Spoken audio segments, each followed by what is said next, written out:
하나님 말씀은 누가복음 5장 27절부터 32절까지입니다.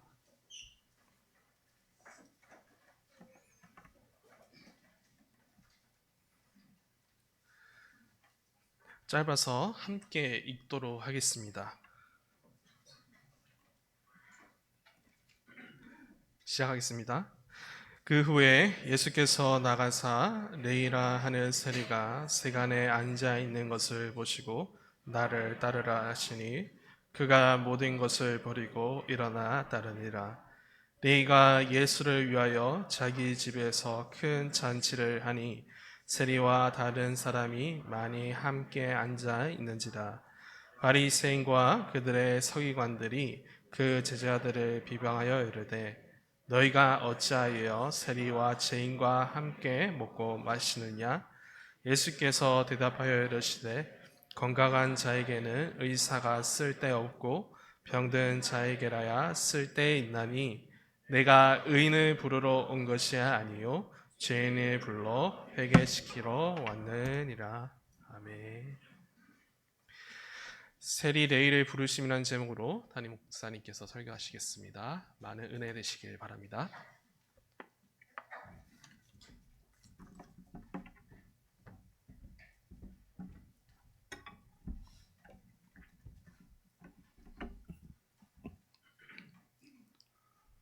누가복음의 핵심 구절은 인자가 온 것은 잃어버린 자를 찾아 구원하려 함이라 하는 19장 10절의 말씀입니다. 누가는 그렇게 잃어버린 자를 찾아다니면서 하나님 나라의 복음을 전하시고 그들의 구원을 위해 십자가에 죽으시고 부활하신 그리스도의 생애와 사역을 많은 기록과 보고들을 관찰하고 연구하여 성령의 감동으로 꼼꼼하게 기록했습니다. 그것이 누가복음이죠. 그 기록 중에 지금 우리가 살피고 있는 5장은 갈릴리 사역의 일부입니다. 그리고 그 갈릴리 사역 중에도 오늘 본문은 세리 레위를 제자로 부르시는 장면입니다. 본문이 시작되는 27절을 다시 볼까요? 그 후에 예수께서 나가사 레위라 하는 세리가 세간에 앉아 있는 것을 보시고 나를 따르라 하시니,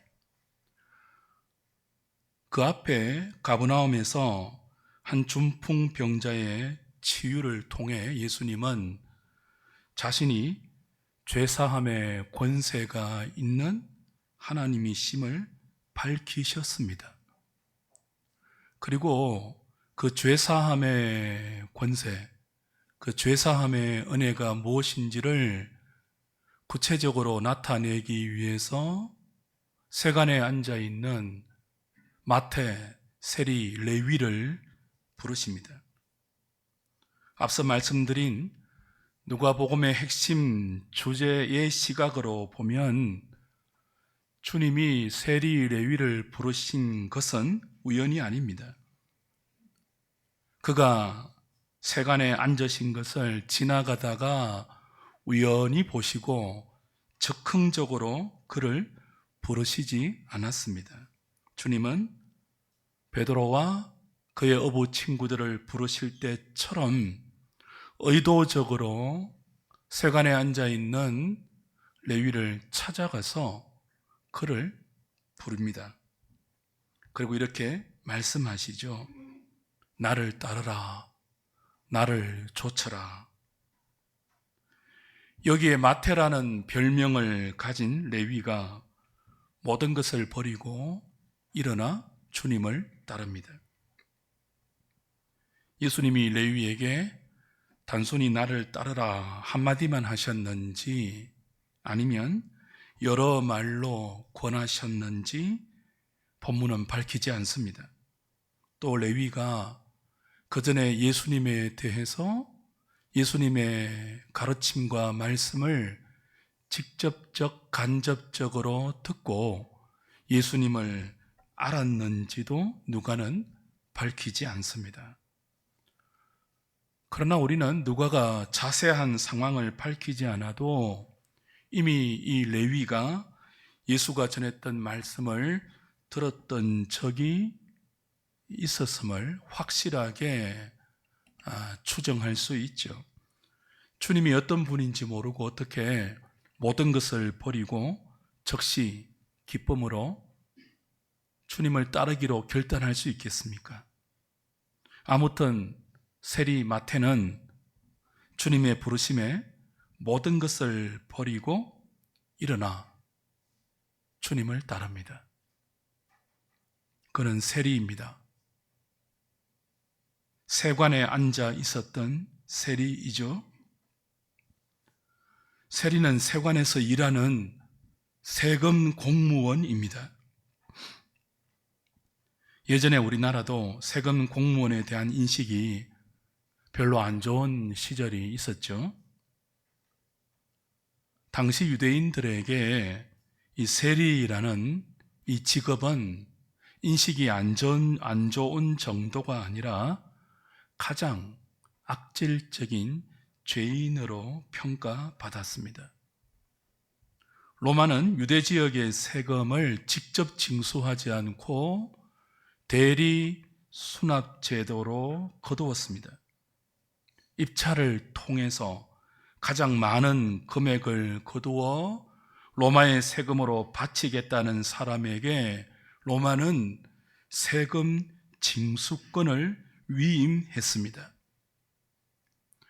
이렇게 입찰을 통해서 세금 징수권을 따낸 사람들이 세리입니다.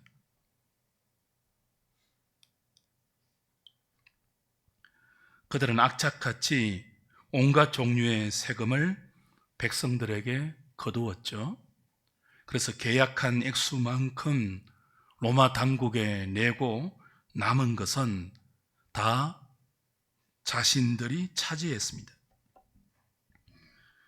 당시 문헌에 의하면 인두세, 토지세, 소득세, 마차 바퀴 사용료, 도로 사용료 등 각종 사용료, 구매세, 수출입세, 특정 상품 보유세 등 온갖 종류의 세금이 있었습니다. 얼마나 많이 거두는지에 따라서 자신의 이익이 결정되기 때문에 이들은 수단 방법을 가리지 않고 백성들에게 세금을 징수하려고 혈안이 되어 있었죠.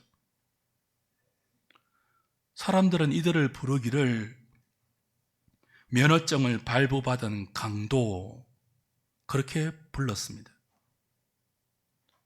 백성들은 이들을 동족의 피를 착취하는 매국노, 배신자로 취급했고 이방인과 창기들보다 더 더러운 죄인으로 경멸했습니다. 어느 정도로 경멸했는가 하면 세리가 회개하는 것은 불가능하다. 그들이 용서받을 수 있는 것은 도무지 가능성이 없다라고 그들의 회개와 죄사함, 용서받을 가능성을 일축에 붙일 정도로 경멸의 대상이었습니다. 세리 중에도 일반 세를 받는 세리보다 세관에 앉아서 통관세를 매기는 세리들은 가장 악랄한 세리로 비난받았습니다. 그렇다면 오늘 세관에 앉아있는 이 레위는 절대로 용서받을 수 없는, 죄사함을 받을 수 없는 죄인 중에 가장 악랄한 죄인이라고 할 수 있죠. 이 레위에게 주님이 찾아오십니다. 그는 사람들의 모든 미움, 멸시, 손가락질을 감수하고 세관에 앉아 있습니다. 어떻게 해서든 돈을 더 많이 모으기 위해서입니다. 지금 그의 눈에는 사람이 사람으로 보이지 않습니다. 사람이 돈으로 보입니다. 돈을 벌기 위해서라면 무슨 짓이라도 했던 인생이 세관에 앉아있는 세리, 마태, 레위입니다. 예수님은 그가 세관에 앉아서 그렇게 처절한 몸부림으로 사는 것을 보셨습니다. 여기 예수님이 레위를 보셨다라고 할 때 이 보셨다라는 단어는 그냥 훑어봤다 그런 뜻이 아니고요. 자세히 주목하여 골똘하게 살폈다 그런 단어입니다. 주님은 마태복음 9장 36절에서 무리를 보시고 불쌍히 여기시니 이는 그들이 목자 없는 양같이 유린하며 기진함이라 라고 하실 때처럼 이 세관에 앉은 세리 레위를 불쌍한 눈으로 자세히 뚫어보셨습니다. 사람들은 그를 경멸의 눈초리로 보았죠. 그러나 주님은 그를 창세전에 성부 하나님께서 자신 안에서 택하여 주셨지만 잃어버린 영혼이 되어서 그렇게 비참하게 살고 있는 그의 삶의 모든 족적을 자세히 뚫어보시면서 불쌍히 여겼습니다. 그리고 그를 부릅니다. 나를 좇으라. 나를 따르라. 여기서 우리가 반드시 생각해야 할 점이 대두됩니다. 주님께서 누군가를 부르실 때 저와 여러분에게 나를 따르라, 나를 좇으라 라고 부르실 때는 그 부르심 안에 회개의 의미가 들어있음을 우리는 놓치지 말아야 합니다. 주님이 레위를 부르십니다. 어떤 뜻이라고요? 이제 그 고단하고 처절한 몸부림을 그만두고 돌이켜 나와 함께 새로운 삶을 시작하자. 그런 의미입니다. 32절을 보십시오. 같이 읽어볼까요? 시작.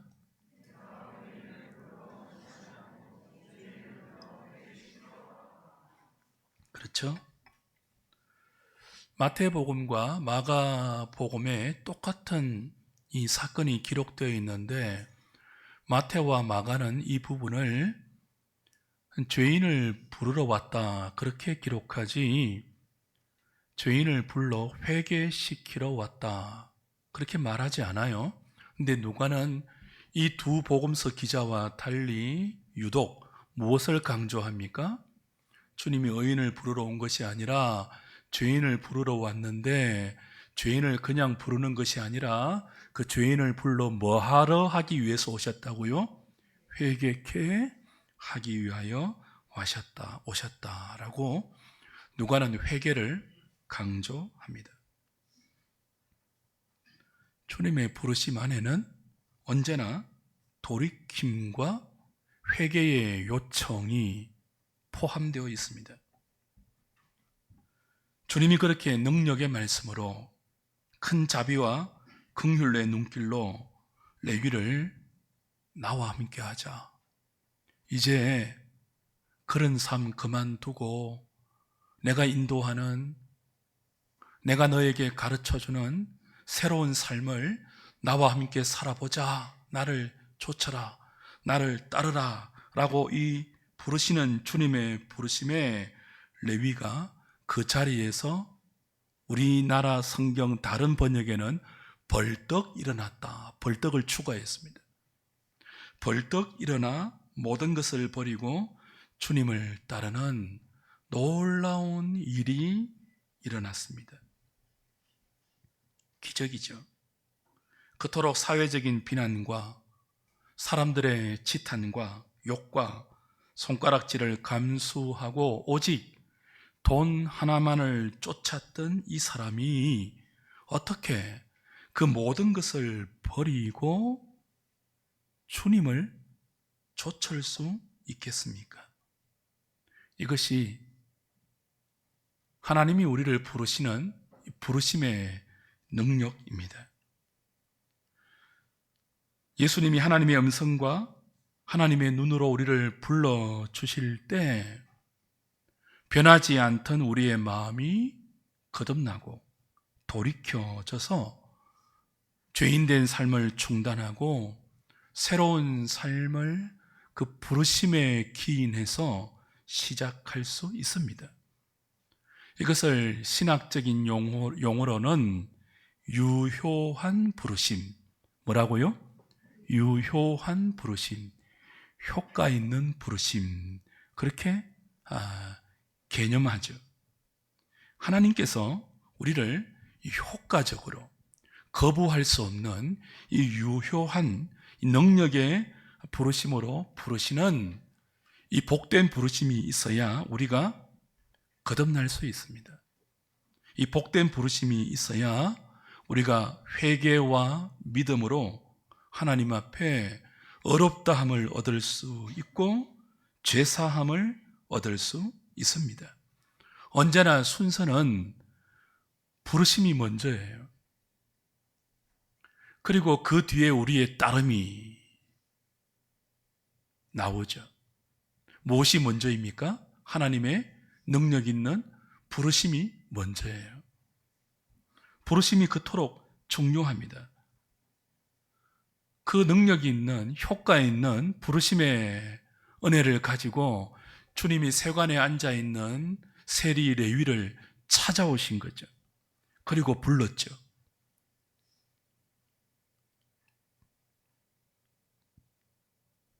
시인 김춘수는 그의 꽃이란 시에서 누군가 자신을 불러주는 사람이 없을 때는 사는 것이 단지 하나의 몸짓이고 몸부림에 불과하다, 그렇게 표현했죠.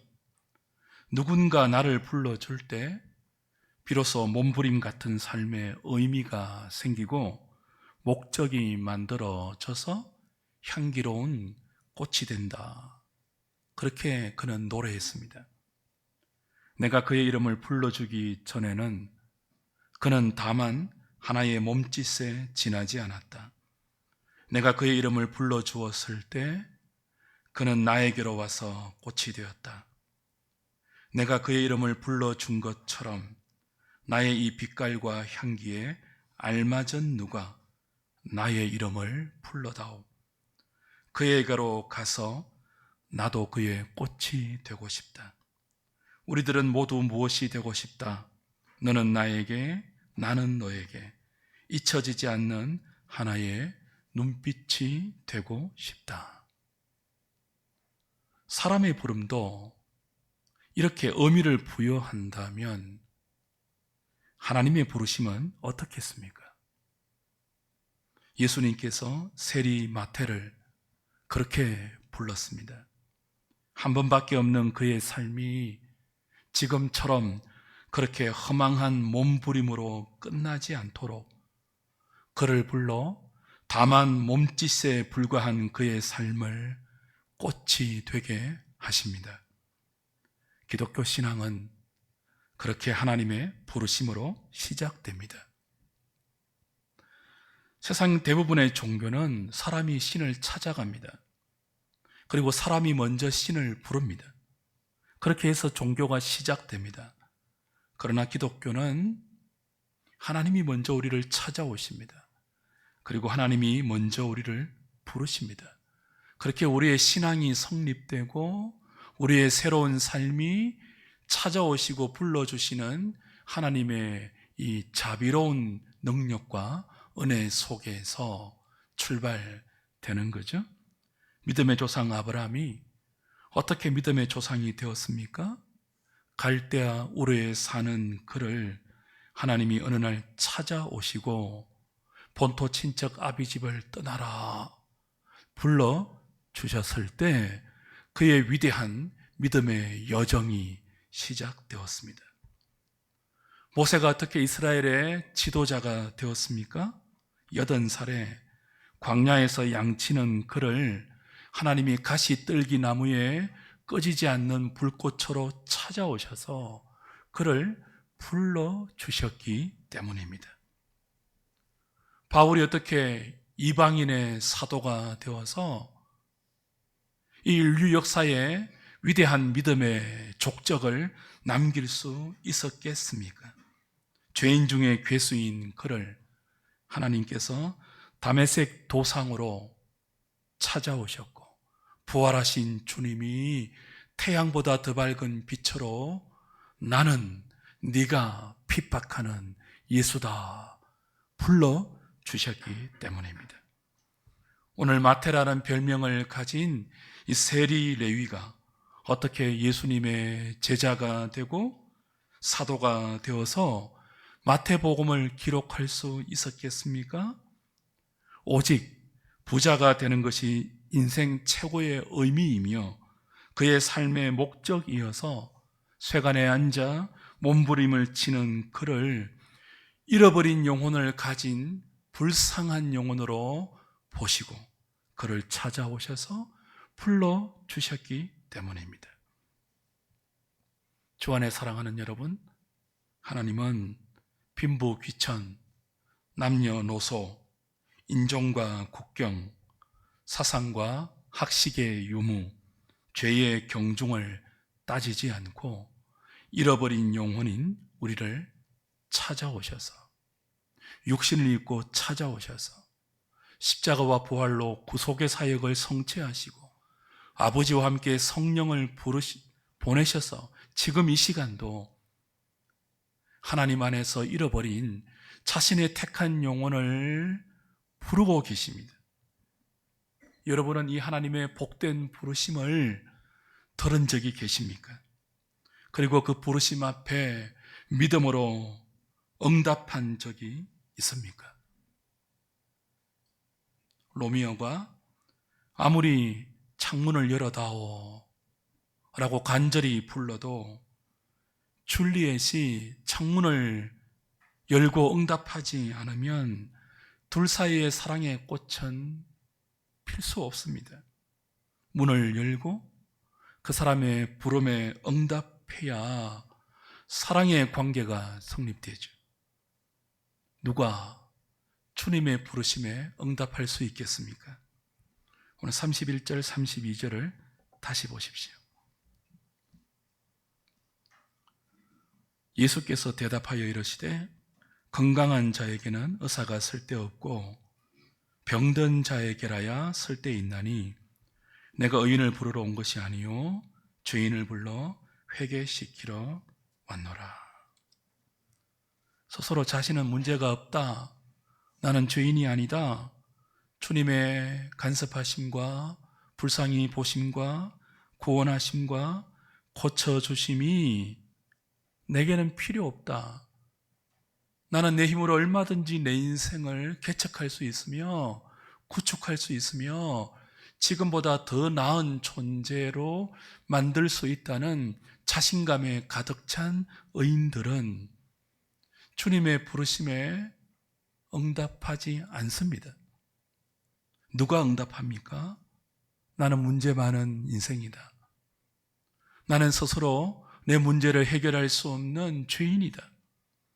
나에게는 주님의 건져주심, 만져주심, 풀러주심, 새롭게 해주심, 구원해 주시는 은총이 절대적으로 필요하다는 그 가난한 마음이 있는 사람만이 이 주님의 효과적인 부르심에 믿음으로 응답할 수 있습니다. 의사는 병든 자를 위해서 필요하죠. 건강한 사람에게는 의사가 필요하지 않습니다. 그처럼 예수님도 의인들이 아니라 죄인들을 위해서 오셨습니다. 죄인 된 우리를 위해서 오셨고 우리의 모든 죄를 짊어지고 십자가에 죽으시고 부활하셨습니다. 그리고 누구든지 자신이 하나님 앞에서 죄인임을 인정하고 그 하나님의 절대적인 구원을 사모하는 자에게는 하나님이 우리에게 꽃이 되어주고 의미가 되어주고 새로운 생명이 되어주겠다고 말씀하십니다.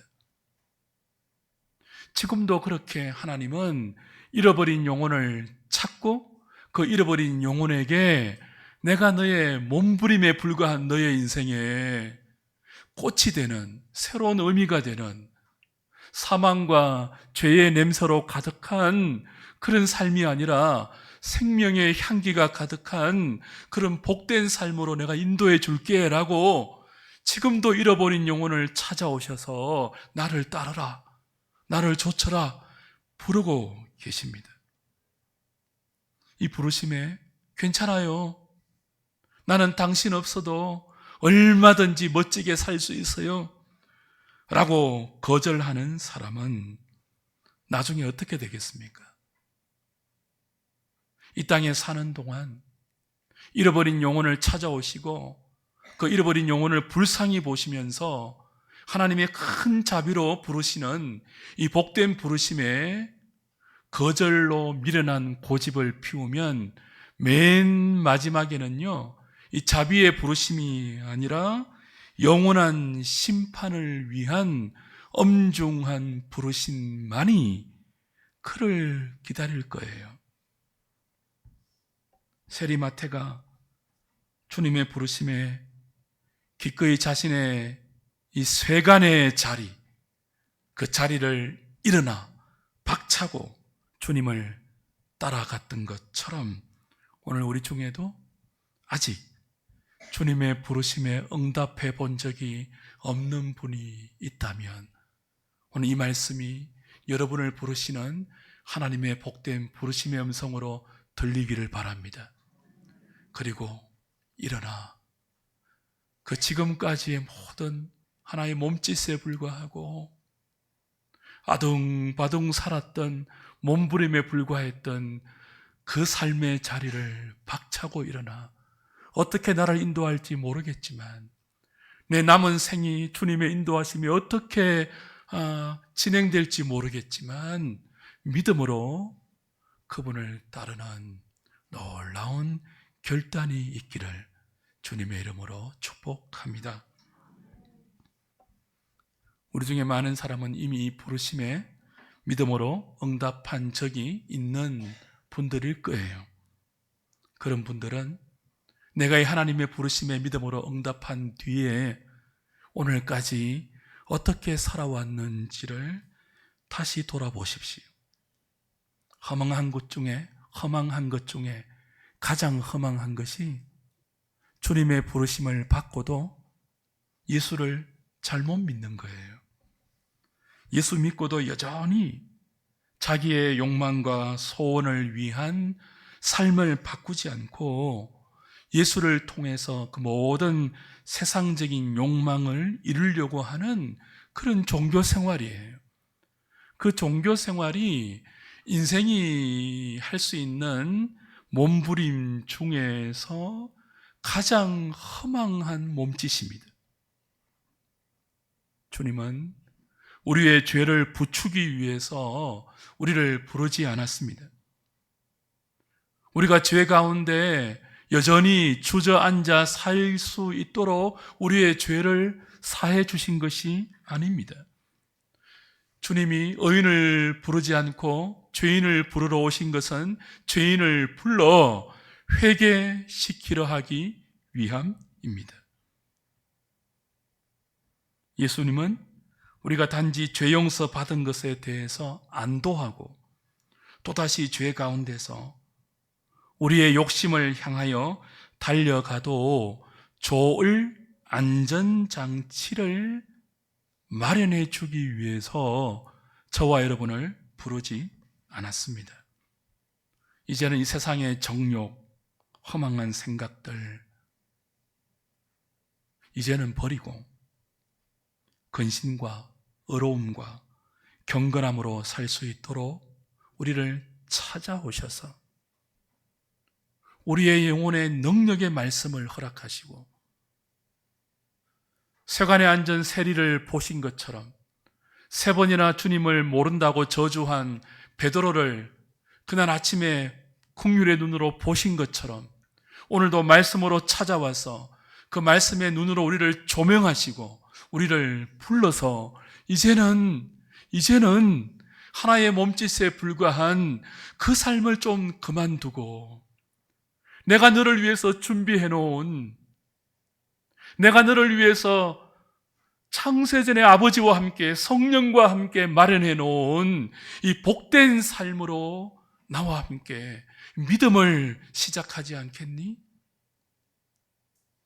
종교가 아닌, 이 생존이 아닌 생명의 삶을 나와 함께 더불어 먹고 마시지 않겠니?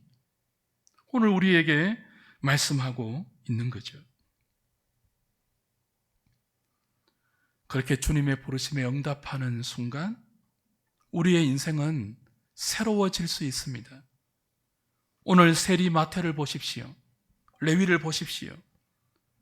그는 이전에 사람들의 손가락질을 감수하고라도 악착같이 돈을 모았던 사람입니다. 돈이 주는 기쁨이 있어요. 돈이 주는 즐거움과 만족과 기쁨이 얼마나 큽니까? 돈이 하나님 노릇하는 세상 아닙니까? 아니, 어쩌면은 사람들은요, 눈에 보이지 않는 하나님보다 돈을 더 하나님처럼 숭상하고 여기고 신뢰하고 사랑하죠. 그 돈이 주는 기쁨을 위해서 이 세간에 앉은 세리 레위는 지금까지 악착같이 돈을 모았습니다. 매국노, 피 빨아먹는 놈, 세리와 창기보다 더 더러운 죄인, 도무지 용서받을 수 없는 놈, 그런 사람들의 온갖 비난과 욕과 손가락질을 다 감수하고라도 그는 악착같이 또 악착같이 돈을 모았습니다. 그의 눈에 사람들이 무엇으로 보였다고요? 걸어다니는 돈으로 보였다고요.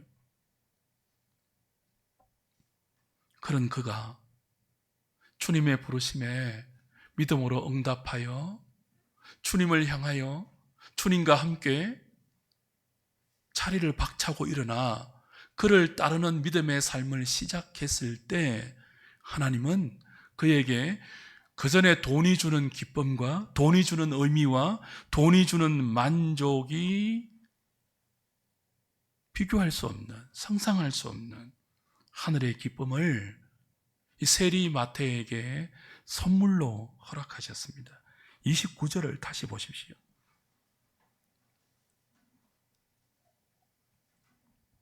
같이 읽을까요? 레위가 예수를 위하여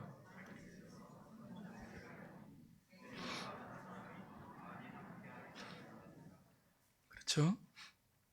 잔치를 했어요. 이 레위가 예수를 위해서 자기 집에서 큰 잔치를 했어요. 잔치를 왜 합니까? 기쁜 일이 있어서죠. 레위는 예수님을 위해서 잔치를 열었는데 그것도 큰 잔치를 열었습니다. 예수님을 위한 잔치예요. 그러니까 예수님이 자신에게 기쁨을 주었다는 뜻이죠. 어떤 기쁨요? 큰 기쁨. 영어 번역은 메가라고 되어 있습니다. 메가. 큰, 빅을 넘어서 큰, 청량할 수 없는 기쁨이 자신이 앉아있던 그 쇠간의 자리를 벌떡 박차고 일어나 주님을 따랐을 때 주님으로부터 하늘의 선물로 그의 영혼 가운데 쏟아 부어졌던 것이죠. 그 기쁨을 주체할 수 없어서 그는 그 기쁨을 주신 예수님을 위하여 잔치, 큰 잔치를 열었습니다. 그리고 그 기쁨을 혼자 누리기에는 너무 벅차서 자신의 친구들, 세리 친구들이죠. 죄인들로 정죄받았던 똑같은 세리들. 그리고 본문에는 그냥 많은 사람들이라고 말했는데 이 당사자인 마태는요, 자신의 마태복음에서 그냥 많은 사람들이 아니라 세리와 많은 죄인이라고 딱 밝혔죠. 사람들에게 왕따 당했던 세리가 무슨 일반인 친구가 있겠습니까? 다마 창기들, 세리들, 죄인으로 비난받았던 그런 사람들을 다 불러 모았죠. 그들을 초대해서 이렇게 말하고 있는 것입니다.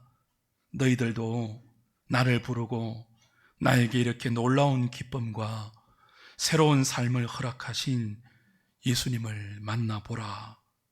그렇게 간증하면서 이 레위는 큰 잔치를 통해 그 감격과 감동을 나누고 있는 것이죠. 주 안에 사랑하는 여러분, 나를 따르라. 이 주님이 부르시는 음성을 듣고 지금까지 허망한 몸부림으로 잘못 살아왔던 자신의 삶을 버렸을 때, 그리고 기꺼이 주님과 함께 하겠다는 믿음의 결정을 내리고 주님을 따랐을 때 주님으로부터 오는 이 기쁨, 역설이죠. 모든 것을 움켜잡고 모든 것을 버둥거릴 때 얻지 못한 기쁨입니다. 주님은 당신을 바라보고 믿음으로 모든 것을 버리고 나오는 자에게 우리가 버린 모든 것과 비교할 수 없는 하늘의 풍성함으로 썩지 않고 더럽혀지지 않고 쇠하지 않는 하늘에 간직된 영원한 기업으로 우리에게 채워 주십니다. 이것을 경험한 믿음의 사람이 지은 찬송가가 있습니다. 찬송가 289장이죠. 주 예수 내 맘에 들어와 계신 후 변하여 새 사람 되고 내가 늘 바라던 참 빛을 찾음도 주 예수 내 맘에 오심. 주 예수 내 맘에 오심. 의사가 말하지 말고 노래하지 말라고 했는데 2주간 말하지 말래요. 주 예수 내 맘에 오심. 물밀듯 내 맘에 기쁨이 넘침은 주 예수 내 맘에 오심. 주님이 우리에게 오셔서 물밀듯 주시는 그 기쁨을 누리는 사람은 삶이 바뀌죠. 우리에게 이 은혜가 있기를 바랍니다. 이 은혜가 있으면요, 학생들의 공부가 달라집니다. 이 은혜가 있으면요, 사업하는 분들의 사업의 의미가 달라집니다. 목적이 달라집니다. 이 은혜가 있으면 우리의 장사, 우리의 직장 생활도 달라집니다. 이 은혜가 있을 때 우리의 찬양, 우리의 기도, 우리의 섬김, 우리의 봉사하는 모습이 달라집니다. 사람을 보는 눈, 세상을 보는 눈이 달라지고 남은 생에 우리가 지향하는 삶의 목표와 방향과 그곳으로 나아가는 우리의 모든 내용과 가치도 달라집니다. 그런 은혜가 주어지기를 주님의 이름으로 축복합니다.